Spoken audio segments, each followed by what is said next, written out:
তো এখন এখানে দাঁড়াও, এখানে এখানে এই লাইনে ভিডিও ক্লিয়ার আসে।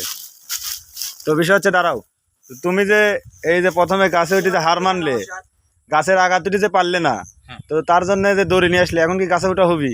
ইনশাআল্লাহ। তাহলে এখন গাছে ওঠা রানিং ভিডিও আমি চালু করে দেবো, কথা ইনশাআল্লাহ হবি, ইনশাল্লাহ এবার হবি, এবার ভিডিও ফেল হবি। হ্যাঁ এবার দড়ি বাঁধা হলে পাবো। ঠিক আছে, এবার চলে যাও, গলাত ফাঁসি দেওয়া হলে পাবো। ঠিক আছে, না হয়তো করা যাবি, ভালোভাবে দড়ি দিয়ে গাছে উঠে পড়ো। হ্যাঁ ওটো ওটো ওটো, 50 টাকা তোয়ালি বাঁধিলে। হ্যাঁ এমনি আগে যাও, হ্যাঁ আগে রাস্তাটা হাঁটো রাস্তা। তো ছোট ভাই চলে যাচ্ছে তালপাড়ার উদ্দেশ্যে। নতুন নতুন ডায়লগ দিতে হবে কিন্তু। তো তালপাড়া আমার ভিডিওর সাথে সবাই থাকেন, আর দেখেন ছোট ভাইয়ের অসাধারণ টেকনিকে গাছে ওঠা। আজকে তালের হাসি ডালি আসে একটু কষ্ট, গাছটা পিছলি তো অনেক পিছলি, বুঝছেন ভাইরা, অনেক পিছলি এই গাছ, তাই জন্য আমার এত কষ্ট করি বাচ্চাখানে আবার বাসা থেকে দড়ি নিয়ে আসলাম। এই গাছের হাসিটা বেঁধে নিয়ে আমি মাজায় বেঁধে নিয়ে উঠে পড়বো দড়িটা। এটা কি হচ্ছে ওই দড়ি লিয়া গাছে উঠতে হবে? অবশ্যই মাজা বেঁধে নিয়ে উঠতে হবে।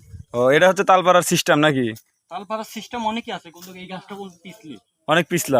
অনেক ধরেন যে অনেক মানুষ আছে বাঁশ দিয়ে পারে, অনেক মানুষ আছে দড়ি ছাড়া উঠতে পারে, অনেক মানুষ আবার দেখা যাচ্ছে এক হাত দিয়ে উঠতে পারে। ধরেন যে আমার অভ্যাস আছে গাছে ওঠার, তাল গাছে ওঠার অভ্যাস বেশি একটা নাই, তাই জন্য ধরেন যে আমার এই পজিশন। তাল গাছে ওঠা, নারকেল গাছে ওঠা আছে আমার, আমি যে কোনো ভাবে উঠতে পারি নাকি? নারকেল গাছে দড়ি ছাড়া ওঠা। কিন্তু তো আজকে কি গাছে উঠে কি ড্যান্স দেখা যাবে? ইনশাআল্লাহ দেখা যায় গাছে ওঠা শুরু করি। এই যে আমার ছোট ভাই কিন্তু মাথায় দড়ি বেঁধে পায়ে দড়ি বেঁধে কিন্তু এখন গাছে পন পন করে উঠে যাবে। সবাই ভিডিওর সাথে থাকেন, ভিডিওটা কেউ এড়ায় যাবেন না, দেখবেন অবশ্যই। আজকে কিন্তু সেই অসাধারণ ভিডিও হবে। ওরে সিস্টেম, হাই রে মাথায় নষ্ট মামা, রে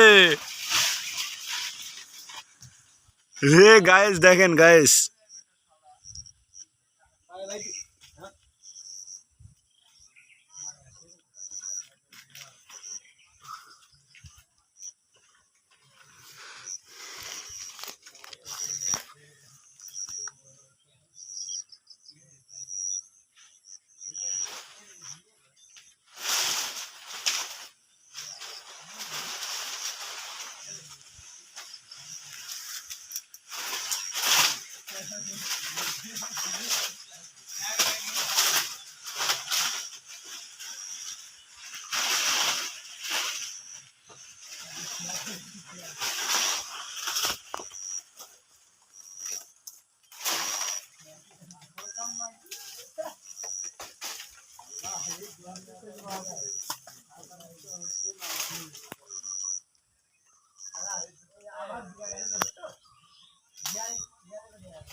হে আবার তো ফেল মেরে গেল ভাইয়া, আবার তো দড়ি পড়ে গেল।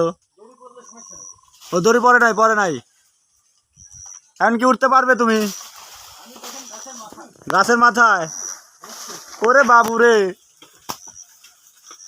হ্যাঁ এখন একটা ডায়লগ হয়ে যাক।